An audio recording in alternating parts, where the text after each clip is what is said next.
I'm M. Sauter, better known as Pints and Panels. And I'm Don Tse, better known as the Don of Beer. Welcome to the 16th episode of the All About Beer podcast. Every 2 weeks, we talk with leading experts and take a deep dive into one topic in beer. Visit allaboutbeer.com and follow us on social media at allaboutbeer. And if you're feeling generous or like what we do, visit our Patreon page, patreon.com/allaboutbeer to support this show and others. This week on the show, we're going to talk about the queen bee of strong beers, the barley wine. Our guests are beer historian and author Martyn Cornell, and the founder of Don't Drink Beer and the one who proclaimed barley wine is life, Alex Kidd. Don, I got to know, are you English barley wine or American barley wine?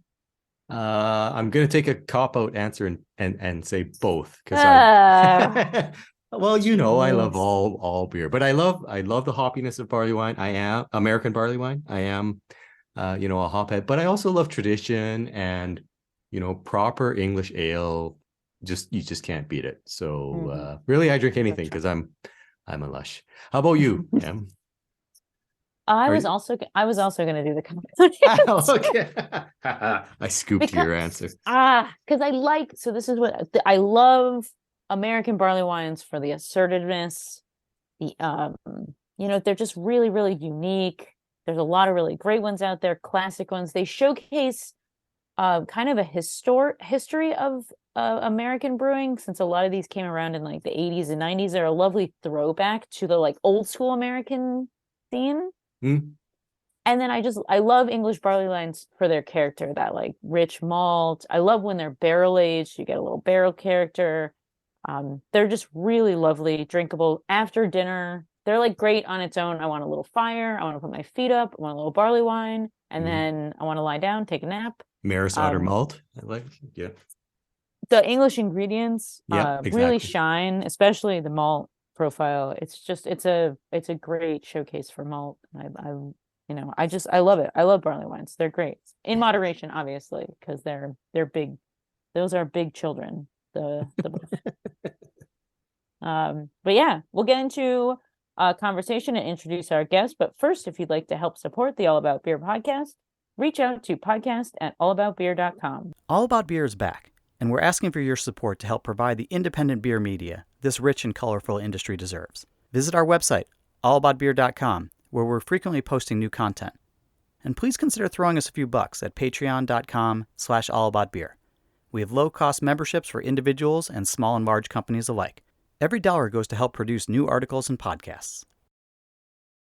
Estrella Galicia is an independent, family-owned brewery in northwest Spain, founded in 1906. Estrella Galicia Cerveza Especial is a world-class lager, brewed using the finest Spanish malts, locally cultivated Galician hops, and the best brewing practices made out of the state-of-the-art facility in A Coruna. Recognized around the world for quality and exceptional character, Estrella Galicia is a beer like no other. To learn more about Estrella Galicia, follow them at Estrella Galicia USA on Instagram. Martyn Cornell is an internationally recognized expert on the history of beer, brewing, and beer styles, as well as an educator and a consultant.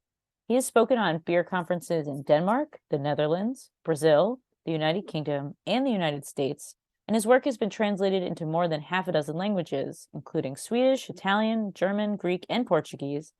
And he has written about beer for more than 30 publications from Hong Kong to the United States. His books include Beer, The Story of a Pint, Amber, Gold, and Black, A History of British Beer Styles, which was translated into Portuguese and published as A Historia das Cervejas Británicas. I apologize for our Portuguese listeners for that butchering of your language. And Strange Tales of Ale. He is a contributor to the Brazilian publication Guia de Sommelier de Cervejas. He is a multiple award winner at both the British Guild of Beer Writers Awards, including Beer Writer of the Year, and the North American Guild of Beer Writer Awards. Welcome to the show, Martyn. Thank you very much indeed. Thank you for having me. Very glad to be here. We are so glad you are here. Yes. Because we're here to talk about barley wines. Can you give our listeners a very brief history on the history of the English barley wine, starting from, I'm assuming Bass number 1 is the first barley wine, or am I mistaken?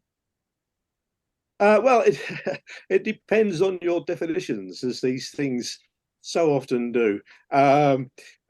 So to try to cut the story as short as possible, once British brewers discovered that with hops you could really store beer a very long time, they started making it stronger and stronger and storing it for longer and longer.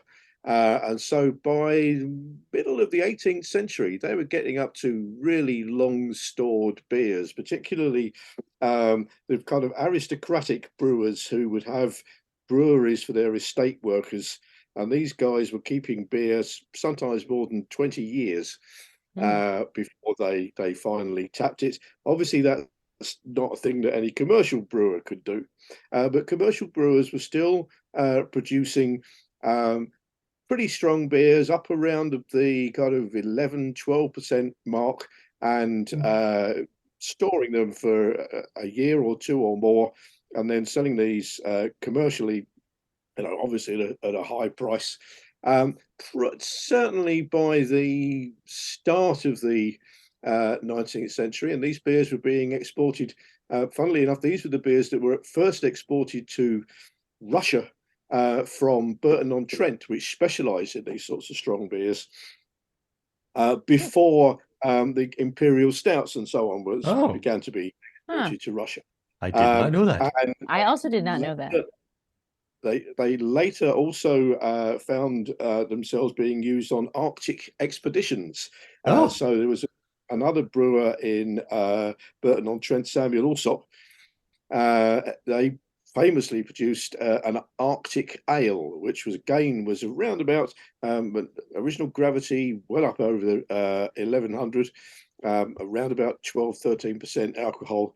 And famously, this beer, it would freeze in the freezing cold, but it really wasn't harmed when you thawed it out again. So they didn't call these beers barley wines. That was not really an expression that was used particularly. And it was only really kind of exporters and the export trade that first started calling these beers barley wines. So barley wine the beers were around, but they weren't called barley wines. They were just called very strong ales, or Arctic ales or whatever. And it's not really until probably the second half of the 20th century that you start to see the term in Britain, barley wine, being used. And we use it as two words. We spell it as two words. We say barley wine rather than barley wine. Oh. Mostly these beers were quite dark, kind of deep ochre or whatever, deep brown. And the first pale barley wine wasn't brewed in Britain until about 1954, if I remember correctly, brewed by a brewer in Sheffield in the north of England, and it was called Gold Label, and it was famous again for they used to sell it as strong as a double Scotch and half the price, which is not an advertised slogan you could use today. But certainly Bass number one is generally regarded as the first beer that was called a barley wine, although not until you start to see records of number one being brewed in the 1830s, and it doesn't actually start to be called a barley wine until about 60 or 70 years after that. Wow. I hope that's not gone on too long, but that's a fairly short, I think, explanation of what we now call barley wines as far as British brewing history is concerned. So they've been around for way longer than their namesake, is what you're saying. Yeah, cool. I mean, those sorts of strong beers that we now call barley wines do have a pretty long history, but mostly, as I say, brewed by private brewers, because they were the only guys that could afford the massive amounts of malt that went into these things and the storage time to mature them. So when I drink a barley wine, I should think of myself as like royalty, basically. You do that all the time, Don. And those were the glasses, those like ones those were served in those tiny. I've seen those glasses with the like little like malt on them, like in books. I think it's in Tasting Beer or some other beer books where you're drinking them out of you're not having like a huge pint of this. You're having like just a couple of ounces when we're talking about these estate beers, correct? Yeah, those beautiful little engraved glasses with the engraved barley on them and the hops. And sometimes you see, because they use these as buttered beers, they would put butter in them. So butterflies. What? Beautiful. Butter? Yeah. Do not ask me why or how. I'm not really certain how that worked. But buttered ales was a thing, yes. And unfortunately, I've always wanted one, but they cost probably about $600-700. Oh my! Oh, geez. Okay. This is an original kind of late 18th century engraved beer stemmed beer glass. So they're pretty expensive. But some still exist, but they are. If you want one, you have to pay a lot of money for Yeah, not gonna. No, I'll just go to a museum.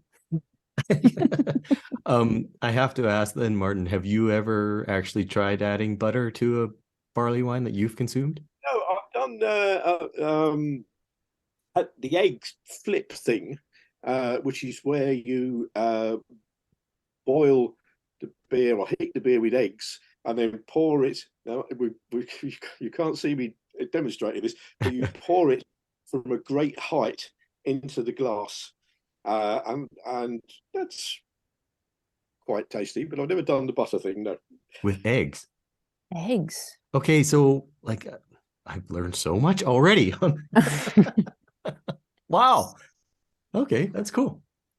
Wow. Yeah, the drinking culture of the 18th and 19th centuries and where like the lead up to barley wine seems a little like there's like spicing and wassail and all sorts of like unique drinking things that are really fascinating, that are very, very British, in my opinion.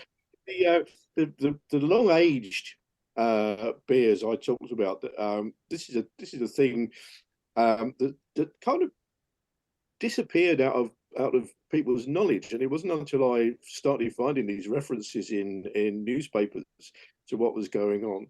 They when the heir to the estate was born, when Lord Muck of wherever had his firstborn son, that autumn they would stop brewing for a brief while the normal beers for the estate workers, which was just kind of harvest ales and things like that, and devote everything to brewing a really, really strong beer, which they would then lay down for 21 years until that firstborn son came of age, and then they would broach that beer at his party, and they would throw huge parties for literally thousands of people sometimes, and have several oxes roasted and a small herd of sheep as a side dish and all the rest of it, and drink this 21-year-old beer. And it's just mind-boggling. I mean, unfortunately, I'm getting too old. If somebody brewed one now, I probably wouldn't be around to try it. But just love that's which historical beer would you most like to try? One of those 21-year-old coming of age beers Barley wines, yeah. Be just wonderful. And and you won't find references to these in any brewery history book, beer history book. People kind of forgot about them, although strangely enough, they are mentioned in a couple of 19th century novels. I don't know if you know George Eliot's Adam Bede.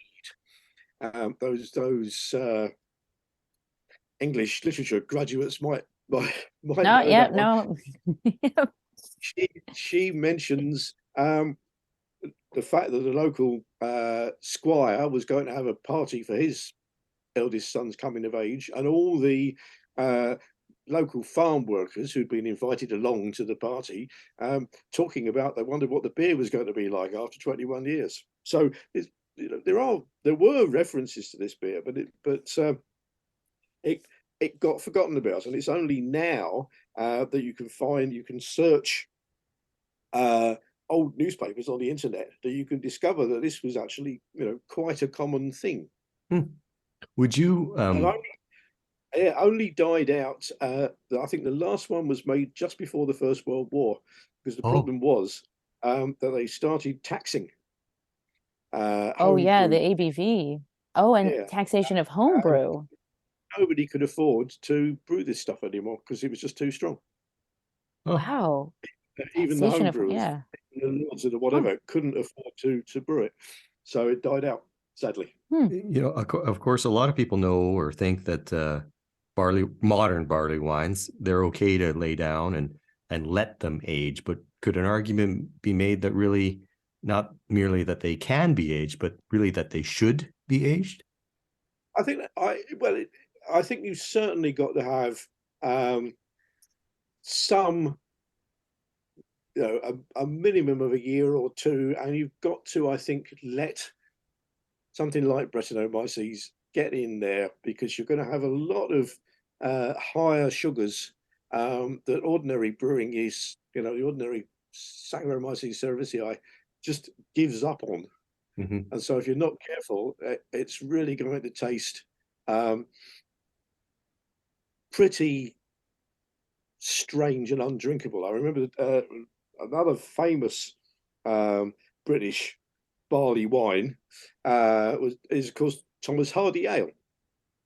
Yes. Sure. And Thomas Hardy Ale, under about a year and a half old, was pretty disgusting. Really undrinkable, really kind of marmitey, and I'm using an expression that probably most Americans don't know, but really not very nice at all. But give it some age, and let, because of course it was a bottle conditioned beer, let all the microorganisms left in the bottle have a go at it. And by about 3 years, it was really starting to turn into something special. So I think, yes, generally speaking, a good barley wine needs some age on it. What else does a good barley wine need? Like, what do you look for when you have a barley wine?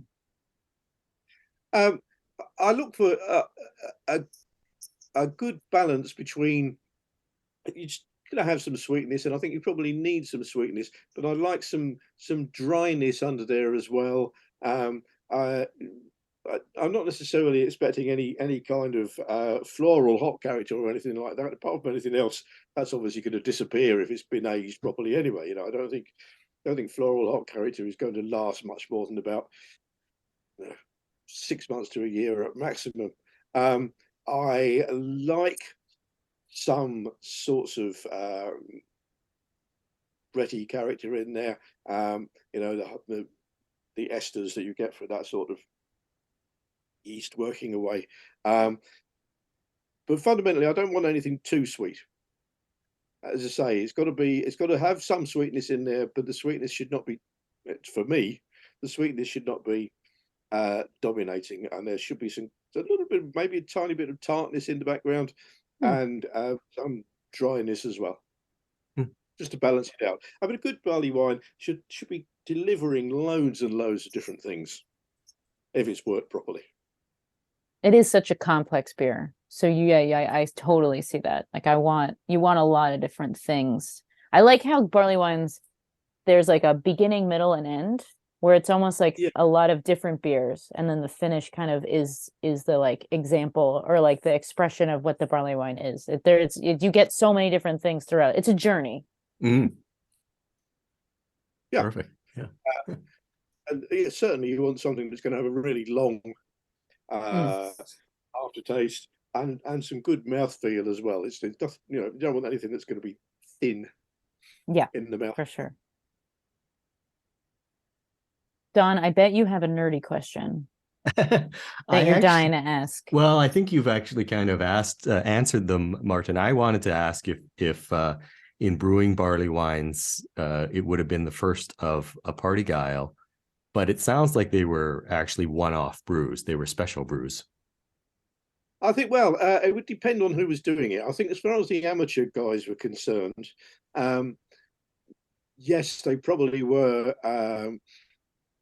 putting through something really, really strong, and that would be it. I don't know. They might have made some small beer afterwards off it, As far as the commercial brewers were concerned, yes, I think they probably were party guarding and doing all sorts of other things on the second or third mash with the leftovers, diverting that really strong first mash away to be the barley wine, and then making other lower gravity beers from the second or third mash. I mean, something like now Bass Number One was actually a part of a whole range of beers, all the way down to Bass Number Six.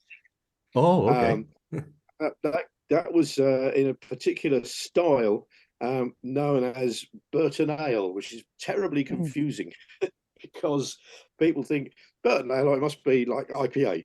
But no, this was the beer that the Burton brewers made before they started making IPA. And it's a really quite fruity, touch of sweetness in there, even at the lower gravity levels. So the first 2 or 3 Burton ales were quite strong. So number 1 was very strong, and that was 11% and over. Number 2 was about 9%. Number 3 was about 7.5%, 8%, and then down. And so by the time you got to numbers 4, 5, and 6, they were being sold as mild ales. So they were still the same grain bill, but a lot down around about 4% and 4.5%. But that was very specific to the Burton ales, and most of the Burton brewers, all of the Burton brewers, made these Burton ales at various grades, and they all called them. Many of them called their top one number 1. Others had different names for them. Worthington, another big Burton-on-Trent brewer, has bizarre ways of naming their beers, and I think they called their, I may be getting this wrong, but they called their top of the range barley wine style Burton Ale Worthington B or something. And that's and they called their mainstream IPA, and you may have seen this if you ever see British keg beers from the 1960s. They called their mainstream IPA for some reason Worthington E. Nobody knows why or how they chose these letters for these things, but that was Worthington. Always was a very odd brewery. The only thing more ridiculous was the monetary system with shillings and pen. Anyways, that's a sidetrack. Sorry. I've been just completely apropos of absolutely nothing at all. I've just been doing some research into the Spaten Brewery in Munich, and I was amazed to discover that in the 18th century, the Bavarians too used the pound, or Pfund in German, and there were 240 pennies, Pfennig, to the Bavarian Pfund. So exactly the same system as we had in the UK until decimalisation. So we weren't the only ones with this weird. That is totally weird. Decimal based system. Anyway. Are there any breweries that used to make a barley wine that you're like, man, I wish they still made that? Brewery that's defunct or not? Like what do you miss if there are breweries that have made barley wines that you can't get anymore? Are there any things that you wish you could drink? Yeah, I wish I could drink Bass Number One. That was being brewed occasionally. When they had the little experimental brewery at the Bass Brewery, which was turned when it was taken over, it was turned into something called the Worthington White Shield Brewery. Worthington White Shield being a famous bottled IPA, and they occasionally did these one-offs. They did a great version of Bass's Imperial Russian Stout, which is called P2, and that was a gorgeous beer. And very occasionally they would produce the number 1, and it was a lovely beer. But that's vanished. I am not sure what is happening these days to Thomas Hardy Ale. It was being made by some Italians at Yes. one point. Yeah, that's the last I heard as well. Yeah. So yeah, I don't know what's happening. But again, that was a lovely beer. But you still do. There are some great barley wines being made by British brewers. There's a little brewery in Surrey, about 20 miles outside London, called Hogsback, and they do an excellent barley wine called, if I'm remembering correctly, A over T, which they claim stands for aromas over Tongham, Tongham being the town where they're based, and everybody else knows really stands for arse over tit. Oh, if I could say that. No, you're good. on an American podcast. That's a fantastic barley wine. I rarely get hold of it, but when I do, I always enjoy it. Do you get any American barley wines over there, or have had an experience with the American barley wines? And do you have any? Occasionally barley wines. I wish I could remember ones that I've enjoyed. Off the top of my head, you're putting me on the spot here, but certainly, yeah, I've had some good American barley wines.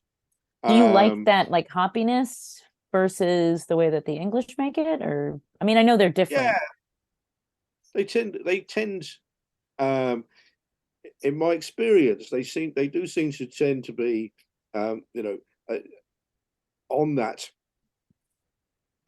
very floral hop forward line of things. And as I said, I don't think that works if you're going to have a beer that lays down, or you're going to want to lay down, because it will just disappear.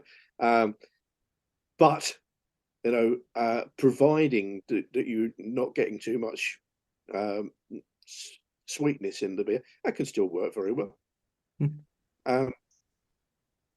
Yeah, there is nothing wrong necessarily with having a hop forward floral hoppy barley wine, if that's what you like, and it can work well. Oh yeah, they're great. They're just, they're a lot. I always like a little bit of age on them to get rid of the bitter. Yes. Yeah, to knock down the bitterness slightly. But you do lose that floral hop aroma and character that you say. So that's kind of the trade-off with American barley wines. Yeah. That's always, of course, the huge difference between the original IPA, which was aged for anything up to a year, and specifically so that it would end up as dry as possible. And of course, any hop character would totally vanish. And today's IPAs, which of course the American IPA is meant to and does major in that floral hop character, and are fantastic for it. But it's just, when you're talking about, getting off the subject here, when you're talking about the history of IPA, you always have to say, by the way, actually. But I think there's probably more closeness in a modern American barley wine and the original British barley wine, simply because the strength and the power is what it's all about fundamentally, and that's going to be there with both of them. And the hop thing is, I may be entirely wrong here, I don't think the hop thing is as important in a barley wine as it is in an IPA. Tell me I might be wrong. No, I think that's right, because you want the hops are there to balance the malt. So it's like a lot of everything, and you kind of want to strike that balance. With an IPA, it's all, you're looking for hop character. In a barley wine, I'm not looking for hop character. No. I'm just trying to think if I've had an American barley wine or even a British barley wine other than Thomas Hardy that would have had Brettanomyces in it, because Martyn, you mentioned that would have been very important for a barley wine, originally. But I think that might be something that modern brewers have lost.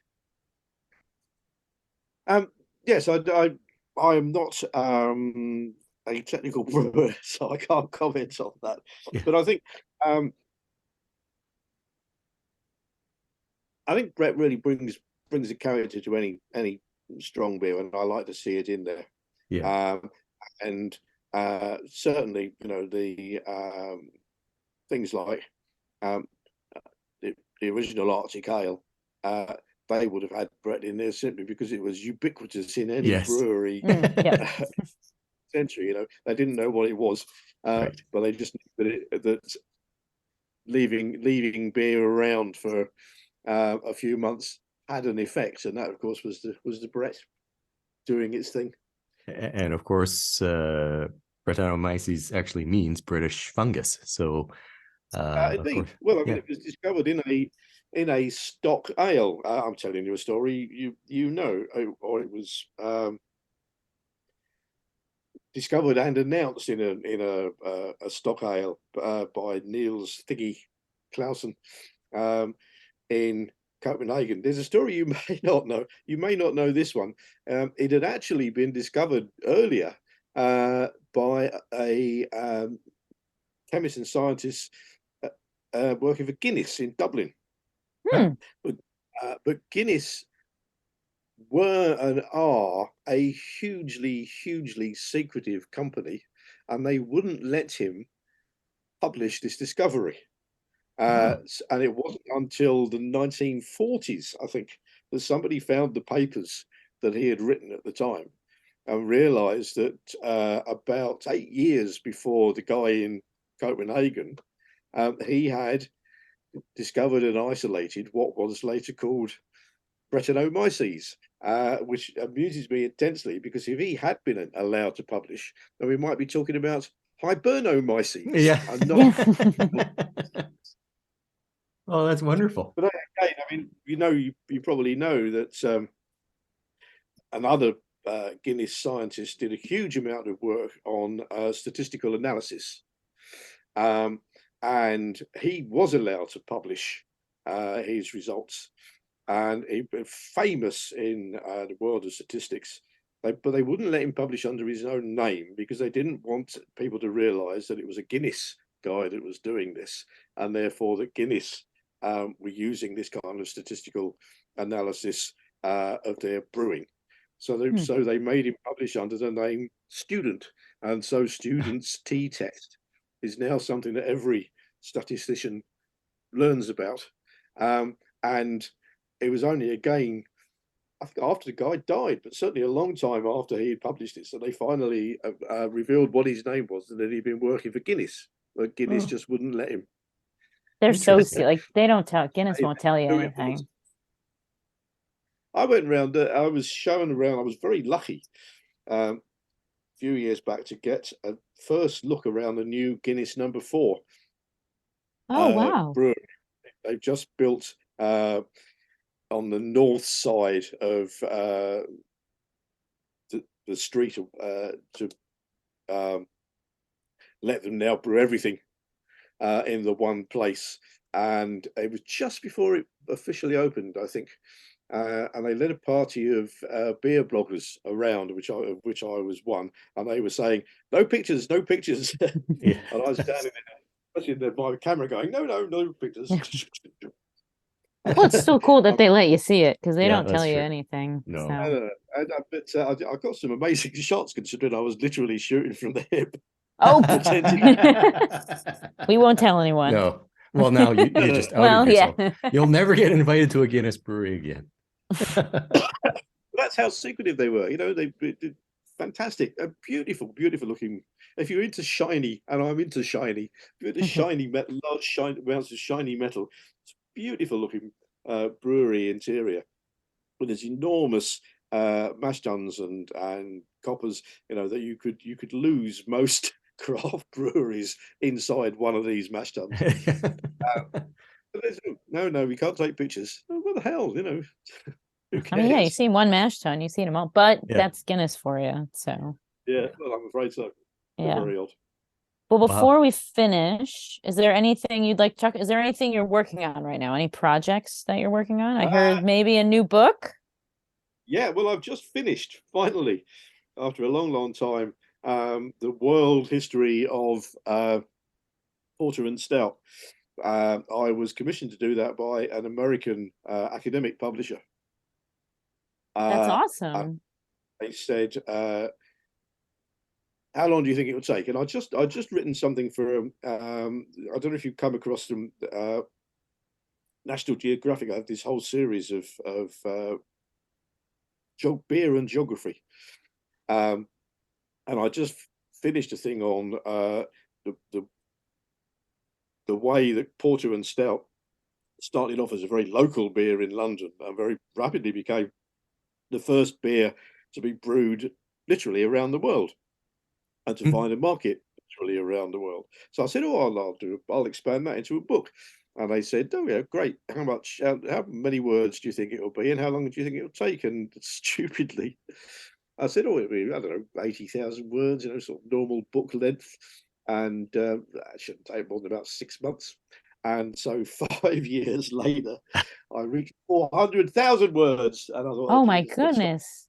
I know. It's crazy. I did, but there was just such an amazing amount of material out there.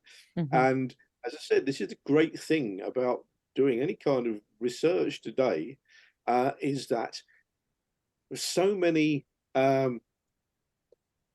newspapers and books have been scanned that it is very easy to find huge amounts of material, and the whole there's so much stuff that you can uncover about breweries around the world and what they were up to in terms of brewing porters and stouts and so on. So I have cut it back now. It's now only 300,000 words. And everything is now with the. I said to them, look, guys, I've cut this by 25%. I just cannot do any more.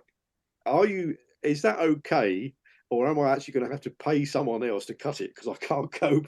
And I said, no, we read it. We really like it. It's fine. So I just thank God for that. So that's now with the publisher, and hopefully it'll be out, late this year or early next year. And I have to say, though I'm saying it myself, there's a lot of great stuff in there. That's awesome. Yeah. Wonderful. I'm looking forward to that. This beer style dominated Britain for a long time. It was for 100 years, it was the most popular beer in Britain, and then vanished in Britain, but carried on elsewhere. I know it was pretty big in the States for a long time, particularly, and this I found fascinating, in the Northeast, in New England, and most especially in Pennsylvania.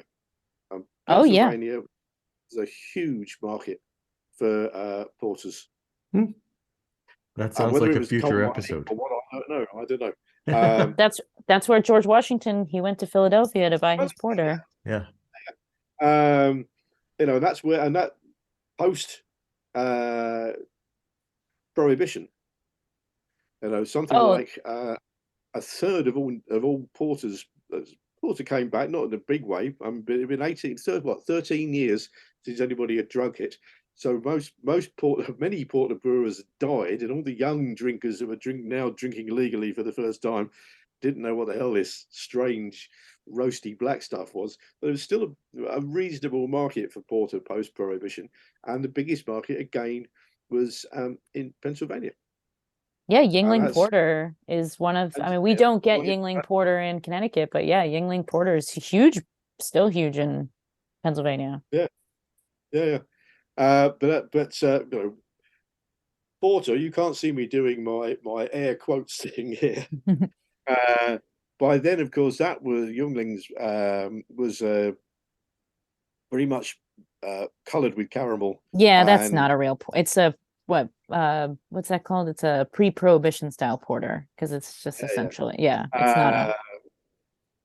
That's why Fritz Maytag, when he decided he was going to brew a porter in 72 or 74, I can't remember. He liked to boast that he was brewing the only genuine porter in North America. I do like Anchor Porter. It is delicious. So There's a story. don't know if you know this one. It's actually, I was told it before the book on Anchor's history came out. I don't know if you guys have seen that one yet, the Anchor history book. Yep. Lovely, lovely production values in that, gorgeous looking book. And if you've read it, there's a great story in there where Fritz has to track down, because no brewery in America was using roasted malt, because nobody was making genuine porters or anything like that. So he tracked down the one supplier of roasted malt who was doing it for the baking industry. And so he orders a number of sacks of this roasted malt to make his new porter with. And the sacks arrive and they cut them open. And Fritz's first thought was, oh no, they've sent me coffee, because of all the coffee aromas that you get off roast malt. Sure.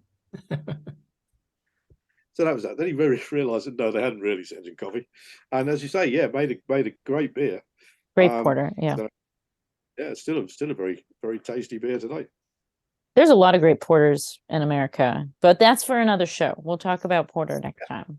Yeah. Yes. Yeah. I have to say, I was in. I was over in October for the Ales Through the Ages, and I did have some very nice porters. But I was also trying as many English bitters, American brewed English bitters as I could, and I have to say, you've got a way to go yet before you get that. That's fair. That's fair. It surprised me how difficult it clearly was difficult to get an English bitter right. You know, it's a beer I drink all the time. Obviously, one of my favourite styles, but I didn't find one that really made me think, yeah, you could get away with presenting this in your average English pub as an English bitter. However, keep trying. All right, we will. I'll try. I'll let come back in 10 years and let me know. And we'll go have a pint together and you can tell me, because I tend to agree with it. We have some really great, the English styles in America are really growing in popularity. The English barley wines are really popular. Dark milds are having a moment. So I think that maybe in a few years we'll get there. I have a feeling we'll get there. Well, I'm delighted to see dark mild growing. You know, it's a style that almost vanished in the UK, and now when people brew a dark mild, you may not know this. My brother actually runs a small brewery. Oh, I did not know that. And we got together and decided to brew a dark mild in memory of our uncle, who was a huge dark mild fan. But I'm afraid we chickened out, and we were so worried that people wouldn't drink a beer called a dark mild that we just called it a dark ale. But fortunately, it went down very well. People seemed to like it, but for so long in Britain, it really was the old man's drink. And I think that now people have actually maybe forgotten that it was the old man's drink, and are now prepared to try it on its own merits. And yeah, it's a lovely beer. When you get a dark mild right, it's a terrific beer. They're delicious. They're so good. I'm a big dark mild. Don, are you a big dark mild guy? I am. Yeah. You're a big beer guy. Exactly. Well, Martyn, thank you so much for coming on today. If people want to follow you or look at your website or get a copy of your book, can you give us all your information so people can look you up? Yeah, sure. Unfortunately, when the new book comes out, that'll be there and available. But at the moment, I think all my books are out of print. But you can follow me on my website, and I will give you the details for that so you can let people know about it. Oh, sure, I can do that. Yep. Put it in the show notes. I will put it in the bio before we talk. And yeah, so thank you so much for all Martyn. This is every time that you talk about beer, it's just I want you to keep talking about beer, because you're a wealth of knowledge, and I really appreciate that so much. I know we should just start our own podcast where it's just Martyn and we just let you go for like an hour. 24-hour Martyn. I think an hour of Martyn is more than enough, really. Honestly. No. Awesome. Well, thank you for having me. I always enjoy talking about beer, as you've noticed, I'm sure. Mhm. Yes. And it's always a delight to have an appreciative audience. Of course, of course. Well, we're very thankful for your time, and cheers. Thanks for coming on. Cheers, Martyn. Thank you for having me. We'll continue our show with Alex Kidd of Don't Drink Beer, but first, a word from our sponsors. Estrella Galicia is an independent family-owned brewery in northwest Spain, founded in 1906. Estrella Galicia Cerveza Especial is a world-class lager brewed using the finest Spanish malts, locally cultivated Galician hops, and the best brewing practices made out of the state-of-the-art facility in A Coruna. Recognized around the world for quality and exceptional character, Estrella Galicia is a beer like no other. To learn more about Estrella Galicia, follow them at Estrella Galicia USA on Instagram. All About Beer is back, and we're asking for your support to help provide the independent beer media this rich and colorful industry deserves. Visit our website, allaboutbeer.com, where we're frequently posting new content. And please consider throwing us a few bucks at patreon.com/allaboutbeer. We have low-cost memberships for individuals and small and large companies alike. Every dollar goes to help produce new articles and podcasts. Creator of Don'tDrinkBeer.com and the podcast Malt Couture, Alex Kidd has been a comedic voice in the beer community for over a decade.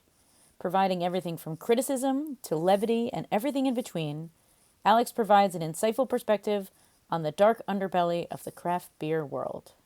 Welcome to the show, Alex. Hey, how you doing, Em? I am well. I am well. It's good to talk to you. I don't actually think we've never met. We have not. We were co-competitors for a Savor Award, but I won. You did. You did win, and you recently outpaced me in Instagram followers. So 2023 is just coming up, Em. Oh, all right. Just crushing it. Pints and panels. Look at this. Yeah. Well, yeah. Thank you. I appreciate that. Yeah. Hopefully this is a sustaining thing. But you are also very well known in the beer sphere. And Don and I brought you on to talk to you about barley wine because, you're kind of the barley wine guy. Yeah, if that's fair enough to say. I think so. Or at least I am the figurehead of a bunch of people who love barley wine, so I get credit for a lot of the shenanigans that they get into. But yeah, I do love barley wine, and I'd say I've been around long enough to kind of see its change over the past decade. So, how has barley wine changed for you? Are you excited about its progress? Are you like, what the hell are they doing with, with the They're ruining it. Yeah. Shakes fist angrily. Are you excited about its evolution? Are you scared? How are you feeling right now? I think that first of all, I'm excited. I think it's finally becoming a viable alternative to stouts as a platform for appreciation, from everything from anniversary bottles, special releases, and expressions for, the rare limited casks that usually automatically are earmarked for stouts because stouts are so popular. So that's cool. And I think after, a decade of trying to shake off its bad roots, it finally doesn't automatically wear its American barley wine, basically a triple IPA sort of, public reputation that Bigfoot and Old Numbskull and maybe some of the other old horizontal-ish type of beers imparted upon it. People now see, hey, this can be barrel aged. This can be all kinds of things. It's not just this one type of barley wine. Sure. Oh yeah. That's the thing about barley wines that's so great. I feel like I say that every time because I'm always the positive beer person. That's that's great about that. I hate everything. And Don hates everything, and this is why we're a good team. Perfect. I really like how, I love Bigfoot. You put that sucker in the basement, and then you're like, okay, I'll see you in 2 years. And then I really like American barley. Is it Straight Jacket's an American barley wine? Yeah, that from Revolution. No, that's Straight Jacket is pretty quintessentially English. I thought it was labeled American barley wine. Oh, that's so embarrassing. We'll cut that out. Don't tell Doug. We'll no, but you do kind of raise an interesting point, because due to casking and barrel aging being kind of the de facto treatment for a lot of big beers, a lot of places are figuring out, hey, if we start with this alpha acid, but more importantly, beta acid rich barley wine and we toss it into barrels, it can hold up for 18, 24, 36 months. Suddenly, like the barrel is like this chamber that changes like Urkel to Stefan. And like you have these amazing previously American barley wines that come out with all kinds of creme brulee and toffee from the barrel character. And so it's like American barley wines are suddenly getting this makeover that people are appreciating. Don, I know you want to ask about beta acids. I do. I knew when you said beta acids, I was like, oh my gosh, Don just shuddered. I did. Got really excited and now wants to ask you about that. Why particularly beta acids? Beta acids have a capacity for basically making the beer itself more repellent to oxidation, and the preservative qualities. When you think of alpha acids, you think of all of like the big, bold, assertive, resinous, add it to the boil type of things. But the beta acids are often overlooked, and they make barley wines bulletproof. Like even not barrel aged ones, like famously the Bigfoot line, East End's Gratitude. They make barley wine the vertical of choice. Like whenever somebody's going to be making their holiday beer or their anniversary beer, they always go with this. And a lot of times it's because the backbone of what they're creating has a ton of malt, so then they'll balance it out with a ton of hops, and inadvertently you'll get these beers that really stand up to the test of time and oxidation. This might be a little bit off topic, but I have heard that aged hop, first of all, as hops age, more beta acid comes out and alpha goes down. And then I've heard that using aged hops in an IPA, so not in a barley wine, but in an IPA, can actually result in more tropical type flavors. So might these high beta acid barley wines, as they age and oxidize, might that contribute tropical type flavors to barley wine? Question mark. It's interesting. I don't know because they were talking about two different things. You're talking about using aged hops to a fresh beer can contribute like some of those characters of like bright, vibrant fruits, which I feel like that would be on the back end in the dry hopping, which is where a lot of that would probably come from. Whereas what I was talking about is like actually aged beta acids inside the beer, like as a function of existing in it. It really knocks out those like paper and cardboard type of notes. Or it creates like this weird, almost like port, sherry, Madeira type of thing that like, in a weird way, you can't really replicate except for time. And so you'll pop some of these old barley wines and you'll go, there's no addition besides just sheer linen closet time that makes it taste like this. So it kind of cuts both ways. Sometimes the hops work against it. Sometimes it really helps it. When you get barley wines sent to you, do you hold on to them for a long period? Do you have like a sweet spot where you're like, okay, see ya in sometime, say months, or are you just like, I'm down to drink? Because I mean, breweries, when things get released, they want you to drink it, but sometimes, I don't know, I think a little barley wine proves a little age is never, sometimes can be a good thing. Yeah, and I think, first of all, I usually have a backlog of bottles or things that I want to address this and I want to talk about this, and I'll use them as a platform to talk about what's going on in the brewing world. So if something's going to get bumped straight up the charts, it's because there's something significant happening either in the zeitgeist or on trade boards or something. So barley wines usually won't go to number one with a bullet, because there's no exigency from like, oh, I gotta get the tasty notes on this, because they're gonna taste pretty much the same 6 months later. Whereas if something is like a coffee stout or, obviously like a hazy IPA, you gotta get those locked in early. In terms of preference versus different types of barley wines, there's certain people that I know really rely heavily on cask profiles, and I want the most vibrant representation of those. For example, Goose Island sent me their 2-year Old Fitzgerald, their Bourbon County Barley Wine Reserve. I opened that like the day I got it, because that's why you're having that beer, is like this vibrant, like expressive, super expensive cask. And then there's other ones where it's like, I know that they're made for the long haul. I know that something like Side Project, Anabasis can just take a beating and can sit down for 6 months. Even if Corey King is like, oh, drink it right now. I know You're that thing no. is Sorry, it's indestructible. Yeah. Are you able to, like, let's say you get, multiple cans or bottles of one, and you crack one fresh, are you able to taste it and go, I think this needs 7 months or whatever it is?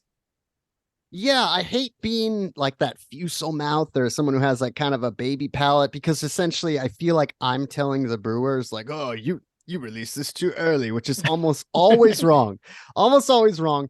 But there are certain beers that I would say are just like poorly integrated, that are like really spicy out of the gates and hot, or they lack like a multi backbone to reinforce the ABV that's being presented. And those ones I will be like, oh, if I have another one, I'll sit on it for a while, or I'll know like that's not quite ready. I'd say that maybe happens 10% of the time. Because also, like, like my artistry comes from like the presentation of what the creator's intent is. I'm supposed to be reflective of what they want to put out into the world. And so I feel like I'm doing a disservice if I'm trying to remedy the things that they're putting out, and then my review has like a glaring asterisk, Right. So for review purposes, no. For my own consumption, yes. Okay.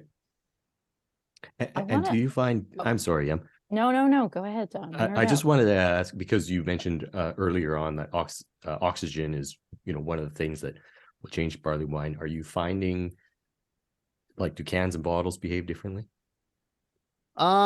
It's interesting because you're seeing a lot of places pivot away from bottles. Famously, right. Barley wine used to be like live and breathe in the 22-ounce bomber format. And people started realizing like, hey, bottles don't work great for this like high ABV monster. And you're seeing smaller and smaller formats, which lends itself to cans, 4-packs, things of that nature.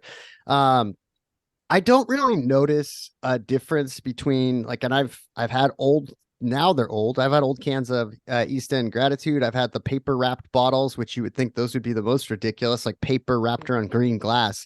And really, it just, temperature is king. I don't think, especially with barley wine, like they don't suffer in can format, because it's not like we've seen this recent like jump to like, you have like Fin du Monde in cans now, and I'm like, hell yeah, you do.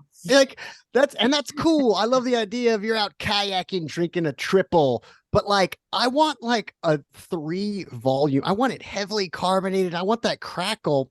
And I feel like some of these big beers that like particularly ultra Belgian in their roots, they don't do well in cans because of the carbonation limitations. Whereas barley wine, you can package that thing at 2 volumes. You could go the coon hen and hair of the dog route and have almost no carb, and people will be like, "This is great." They don't even care. They'll be like, "This is fine. It's a sipper anyway." So that's another reason that barley wine really lends itself to that format, because people don't like. If I pour a barley wine out and it's 15% and I get some huge effervescent cap with sustain, I'm like, there's petty on this. This is like infected. It's like my first, like if it has a huge, like massive frothy head, I'm like, that has to be re-fermentation or something, because that's not how it usually goes. Right. Yeah, I don't want to sparkle. Although actually Harvey's didn't they just put out, I saw it today on I think on Instagram, a sparkling Elizabethan in a green in a green bottle. Oh wow. I think you need to get a hold of that, and it was like decorated like champagne, like it had like I was like, tell me more, because that's just awesome. that's yeah. And they were like sparkling barley wine, and I was like, but I mean, their old ale is 3%, so I don't know how. I think Elizabethan's only like 7. Yeah. But yeah, I mean, I like a 12-ounce. I worry about the can lining and like the low pH of beer. That's my only concern with cans in terms of aging, because I worry about the plastic lining of the can. That's all. That's valid. I think Yeah. that's always been people's like fear from the get-go is like, even remember like 12 years ago when Hetty Topper starts rolling out their BPAAs. I'm not letting my fresh hops inside of aluminum. Like, and people would swear by it. Like, I can taste aluminum. Like all the psychological. People still like. I'm like, then Well- dump it into a glass. I mean, obviously, but yeah, no, the generational gap between cans and bottles is, or state to state. Certain states buy way more cans than bottles, and certain states will only buy. Like, it's wild how things. Closer to your hood, I just recently re-reviewed Maine Beer Company's Dinner, which I love. Yes. I think that is a Really masterpiece good. of the style. And now it's like the millennials are clapping back and they're like mad at Maine Beer Company. They're like, why are they so stubborn with these 500 milliliter glass? What an outdated, stupid format. And like Vinny's like probably like looking over at them like, this has always been like the double IPA like format that hasn't changed. And so it's weird. You're getting reverse now. Now there's so many people on board with cans. You're almost looked at as like backwards if you Maybe are only, yeah, Yeah. a bottle of double IP. Like it's a real noodle scratch. Whereas I remember, How the hell am I supposed to open this? Yeah, it's called a bottle opener. It should be on your keychain. I don't know. Don't worry about it. I remember seeing Dale's Pale Ale for the first time in a store window in Boston, and I laughed out loud and was like, "The hell is that?" Because that boggled my mind. And that was like 2007. Totally. So it's so crazy how beer is just like constantly like we're all driving down the highway together at like 90 miles an hour. Like, things are just changing so quickly. Like, did you foresee when you started drinking that like you were going to be the barley wine guy? Who, no, I mean, I love barley wine. In the late 2000s and particularly the early 2010s, I was the saison guy. I was like the Fantôme appreciator. Everyone knew me for having ticked all the rarest Fantômes, and I loved barrel aged saisons. And then, first of all, the barley wine culture changed, and then the barrel aged saison culture changed to be these highly acetic wild ales. Every saison instantly became like an air quotes. Oh, so this is a sour, and like, no, like it really kind of altered both. So because one got worse and one got much better, I was like, just by default, I started leaning into it, and palates change. Yeah, can you expand 100%. on that? Like, you did sort of touch on it earlier, but like, in what ways has barley wines changed for the better, as you say? Since the year 2010, we've seen a reorganization of what barley wine could be, like particularly with the release of King Henry in 2011 from Goose Island, which was in third use, like stout barrels. So people were like, I see this like missing link. They could draw them closer to those chocolate notes that they're more familiar with. And then you've got like all of these massive releases in the mid 2010s that outshone even some of the craziest like big stout releases. And people started like taking note and saying like, wait, that, people are giving up this much for, a bottle of whatever it is, Aaron or Deal with the Devil is probably one of like the most. I was going to ask you about Deal with the Devil, because that's famous lines. Yeah. Because I mean, Anchorage. I've only had Anchorage. I bought it at a Safeway in Anchorage for like $6, but it wasn't Deal with the Devil. It was like the Bitter Monk. And then all of a sudden, I was like, wait a minute, why is that beer so like? Why does that have hype around it? Why are these barley wines starting to be like, secretly like going through trade things? It's not on eBay anymore. I don't trade, and I'm an old lady, so I this is totally new territory for me. But how, like, why did barley? I mean, I guess you were starting to talk about it, and then I interrupted you to talk about Safeway. So I think that you started seeing a lot of these like air quotes whales for their time be representative of the style and do the style really well at the same time. It was very hard to find comparable analogs that you could in the same way you could with stouts. And so like people were seeing these and giving up big bottles for them and realizing like, actually, I like this. And in addition to that, all of the entry level canon became more and more available. Like the the Sukabas and the Straight Jackets. Cibago barley wine is one that like I love to recommend to people. Those are still sitting around. And so if you wanted to start liking barley wine, you could be pretty much in the middle to top of the pack with very little effort. And if you wanted to like stretch a little bit, like you could get something that was very comparable to the top tier stuff. It's a very welcoming, accessible genre if you seek it out. If your palate is already inclining you to try and go after that, then like it's there's not as much gatekeeping once you're there, if that makes sense.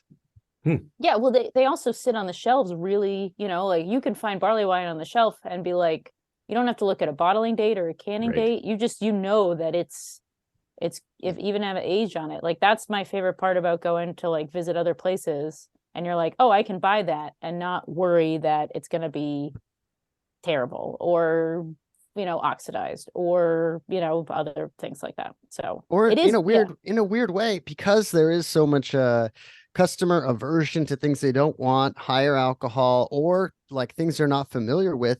You might get bottles that have sat, and like you'll get a bonus, like little like the store aged it for you for 3 years, and you end up paying less than like retail. Like those ZL bottles from Baladin, like those will sit on the shelf because nobody's gonna like on a whim pay $50 for a 500 milliliter of like Italian barley wine, but those are indestructible and get better with time. So like sometimes you catch a windfall, or for example, Pretty Things, they close down. Every once in a while, you'll find arguably the best non-barrel aged English barley wine that America's ever produced. Our Finest Regards still on the shelf. Like, I drank in Our Finest Regards at Sovereign in DC in like 2019, 28, like a couple years after they closed, and the beer manager came by and was like, can I have some? and I was like, yeah, sure. And do you know they make Our Finest Regards now at SMOD, their brewery? Yeah, that's what I was gonna say. I have not had the Sheffield version, but I saw that they got a trading card. Were they one of the Garbage Pail Kids? Or they were something else. It's in a 16-ounce can now. Yeah. So that kind of plays into exactly what you were just talking about. It's very good. They gave me a can of it, and I had it. I held on to it for about 7 months, and then drank it when like last winter, and it was very, very nice. There's a bottle of Our Finest Regards in the Fox Farm walk-in. I think there's a couple left. Oh my God. Yeah, I think it's so just bonkers. Well, I mean, that's another perfect example. So Fox Farm, their Copestone series has been very well received. But it's by the same token, it's received by enthusiasts. Hasn't hit the trade market to be in this upwards of $150, $200 realm. And Fox Farm, like they clearly have the capacity to have put that in 16 ounce, but they're like, no, we're going to do it this way. Like it encapsulates everything we were just talking about from both the marketing, palette, and accessibility perspective. You can buy Copestone takes 2 to 3 months to sell through. And we don't make that much of it. So it's pretty like, it's not, whereas Witch Meadow, which is our, for people who don't know, I work part-time at Fox Farm. So I'm not, when I say we, I mean, not we as in I work there. Our Imperial Stout will sell out in a day. Oh yeah. It's the Witch Meadow. So it blows my mind. And also another interesting thing about barley wines in particular is you will have these breweries that are fair to middling. This is not the case with Fox Farm, but you'll have fair to middling, and then they will make like a god tier example of just barley wine, and it's inexplicable. Like everything else in their catalog will be fine. Like they won't be a bad brewery, but like they will make their barley wine. You could tell is like their passion project. I alluded to them earlier, but like East End Gratitude, I don't think the rest of their catalog is remarkable at all. But like every year they put out one of the most mind-blowing style examples. And there's a ton of examples of this, like Pelican Brewing in Oregon. Like, I don't know that anyone like loves like the rest of their canon. They're good, but the Mother of All Storms is arguably one of the best barley wines you can buy in 500 milliliter glass, easy to purchase, and like it is the top tier style. So what is top tier? Like what are you looking for that makes it top tier? Well, it's tough to say because there is no one approach. Right. I think that having a degree of originality so that we all don't fall into this cookie cutter hazy IPA realm where everyone is looking over everyone's shoulder and copying their Scantrons. Styles. Yeah, more exactly. mosaic, more Citra. Yeah, like I think that there's this degree of intentionality and like the brewer's like fingerprints on it is really what makes something special. Now if that means that this thing is like a dialed back, like muted, like barley wine that it strikes that nice like 10% zone, or something that is just an absolute monster that is tough to wrangle, but that you let open up. And it really just comes down to like what did they seek to accomplish and how well did they hit those marks like through their barrel aging and the base beer itself. So you're looking for the creation and method of creation as much as the final result. Yeah, I think that there's very few instances where you have mediocre barley wine and then one vintage will just crush. It's usually a culmination of both their casking program and the people who make it. They're making like, they're making Goldens and boring like shift beers 70% of the time. So it's like one time out of the year they get to make this, and then 9 months later they get to release it in November. So it's like something that I feel like on the production side, the people care more in a way that like the wit beer that's going into cans in 19 days, they're like, we don't care about this. Like we're making the same soup all the time. Right. It's like a birthing project. You've got 9 months, you brew it, you put it in the barrel, or you'll put it in steel and you just kind of let it go and you sample it and you watch it. And there's going to be some blending. I mean, there's a lot of like things that you can do as a brewer to make sure that beer is bottle condition. I mean, there's all sorts of stuff. The barrel character, what are you putting in? Is there barrel character?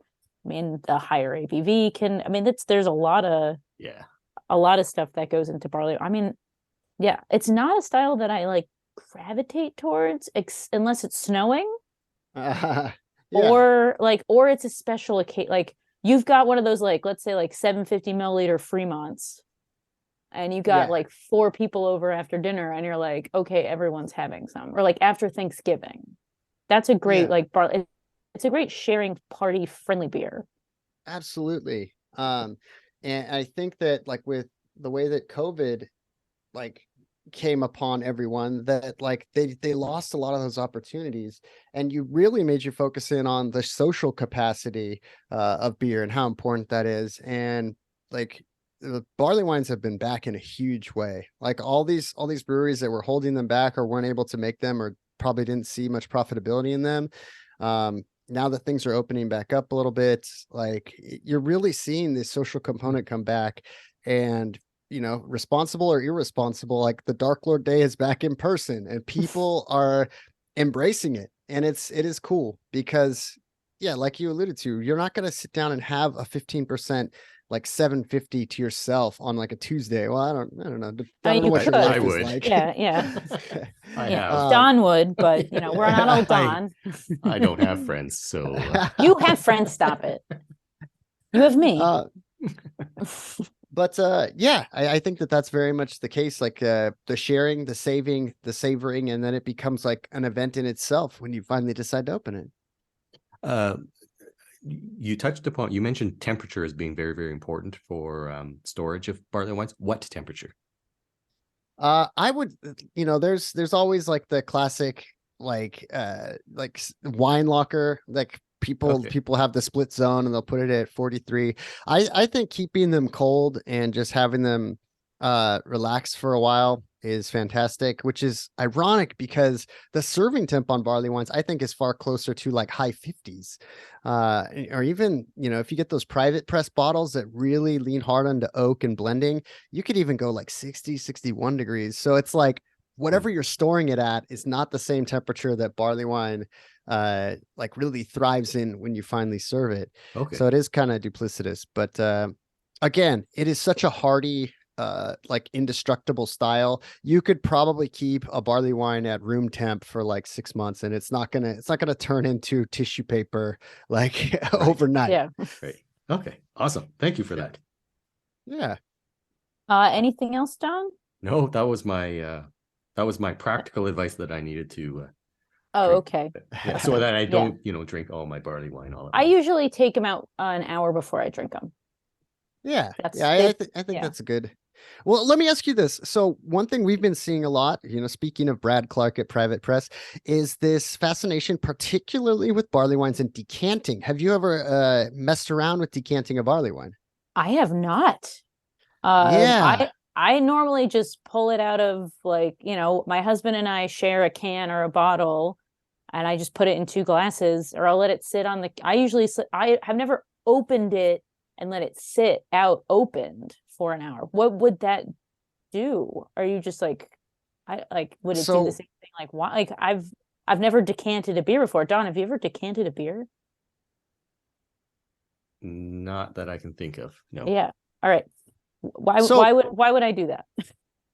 It's counterintuitive because you're going to degas it. You're going to let it raise up to room temp. You're going to let it get lightly oxygenated. All those things don't seem like a great idea. Right. But, if you really want to enhance a lot of those cask notes, and you really want to get to the prune and the fig and a lot of that dark fruit, by letting it raise in temperature naturally and get a little bit of oxygen in there, yes, you're going to sacrifice the carbonation, which really isn't the star of the show in the first place, but you can get to this awesome sort of pruny, just open it up in the way that adding a tiniest splash of water to cask strength bourbon will kind of be able to pull apart the seams. And it's something that, people have been recently experimenting with, and I'm all for it. I've done it a few times. It takes a little bit of preparation and stuff, but let it open up for about an hour, and it is fantastic. Do you pour it into a pitcher, or you a decant, what you would do with wine, or you just open it and let it sit out? What would be the best practice? I own a Private Press decanter. They made it for members, so I have a decanter with a cradle. But you can do it any way you want. You could do it your way. Honestly, pouring it in a glass and letting it sit. Maybe just with a little bit of agitation. Don's gonna. I'm gonna try that. I've got some straight. Yeah, I've got some straight jacket. I've got some. I have a 06 St. Arnold barley wine that someone sent me in exchange for a bunch of I live in a town with a very large Polish population, so a bunch of Polish food. Hell yeah. Alex, I wanted to ask about the decanting. Would you say you prefer it, or just that it's different? I'd say it's different. It's not something that I'm I have to do it, or I need to do it.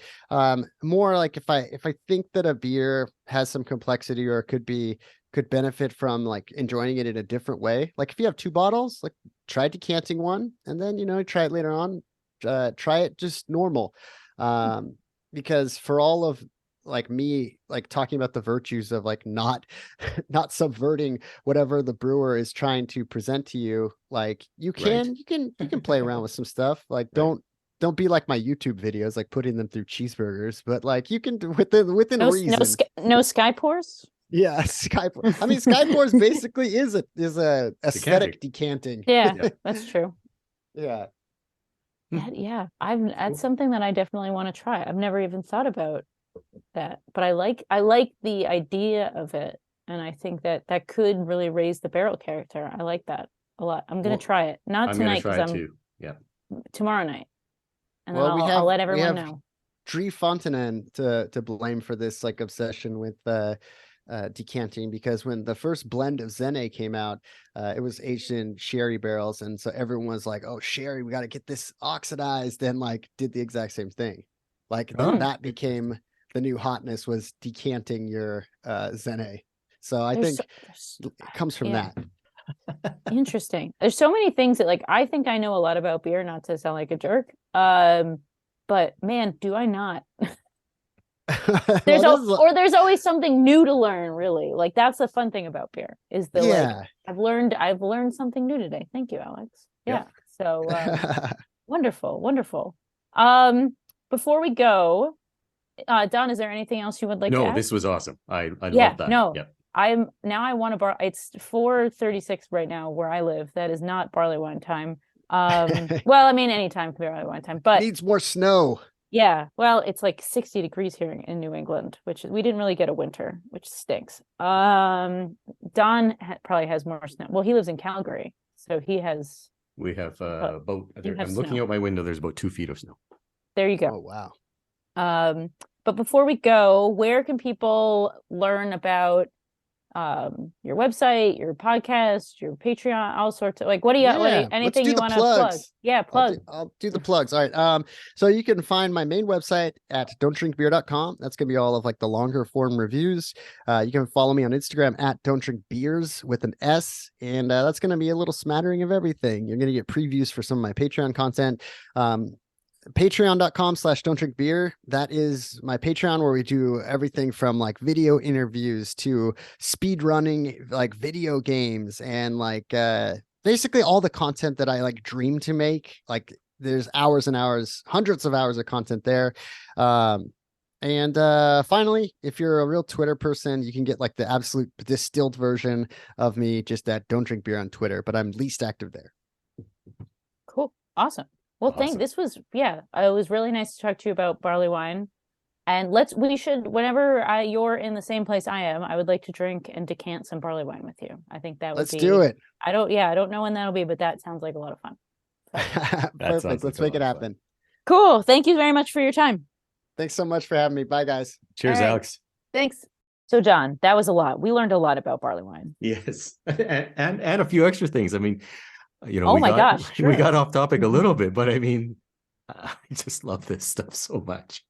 I know beer history is so much fun, and the fact that the barley wine has so much to offer, it makes me really want one right now. But it's a little early for me, to have one. And it's just it's such a great. It's a style that can't be ignored.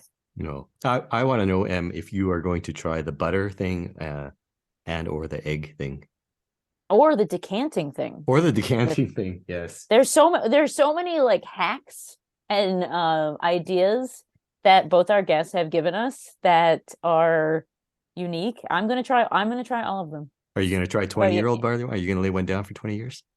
I would do that. I would definitely. I will say I've had a 20-year-old barley because I've had a 1983 Thomas Hardy Ale in 2010. Okay. And it was carob,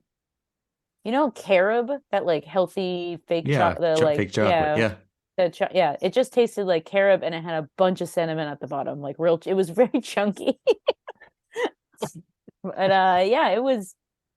I mean, that's the cool thing about beer is the constant evolution in the bottle. So, whether you're having a fresh Bigfoot, right, 2 weeks old, where it's bracingly bitter, to almost 30-year-old Thomas Hardy's ale, like it's all the same beer, but it's so different. It's awesome. I love it. Yeah, two things I would add to that is, I mean, it evolves over time in the bottle, but also it evolves over time in your glass. And so I think I would encourage people to try both those things in terms of drinking a bottle very, very slowly to let it evolve with temperature and oxygen.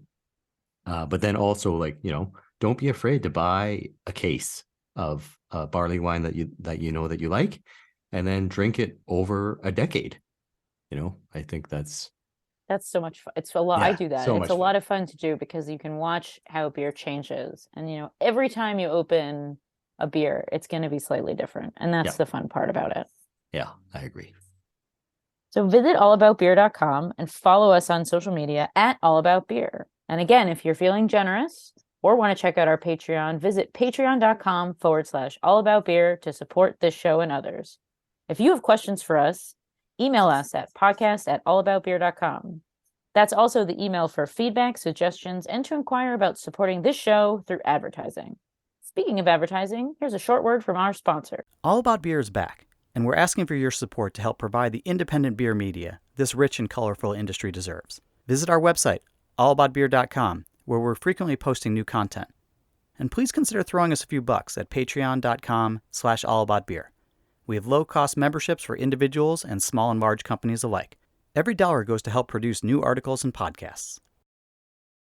Estrella Galicia is an independent family-owned brewery in northwest Spain, founded in 1906. Estrella Galicia Cerveza Especial is a world-class lager brewed using the finest Spanish malts, locally cultivated Galician hops, and the best brewing practices made out of the state-of-the-art facility in A Coruna. Recognized around the world for quality and exceptional character, Estrella Galicia is a beer like no other. To learn more about Estrella Galicia, follow them at Estrella Galicia USA on Instagram. Before we go, if you like this podcast, one very easy thing you can do to help us is to give us a 5-star review on your favorite podcasting app. That helps other people find this show. We would also appreciate it if you would let your beer-loving friends know about All About Beer podcast and to help us spread the gospel of good beer. Hey, Don, how can people reach out to you? I am at the Dawn of Beer on Twitter and Instagram, and my email address is don@thedawnofbeer.com. How about you, Em? And I am at Pints and Panels across all social media, and my website is pintsandpanels.com. This show is produced by All About Beer. Visit allaboutbeer.com for articles, notes on this show and others, and to connect via the newsletter and social media. Cheers! Cheers!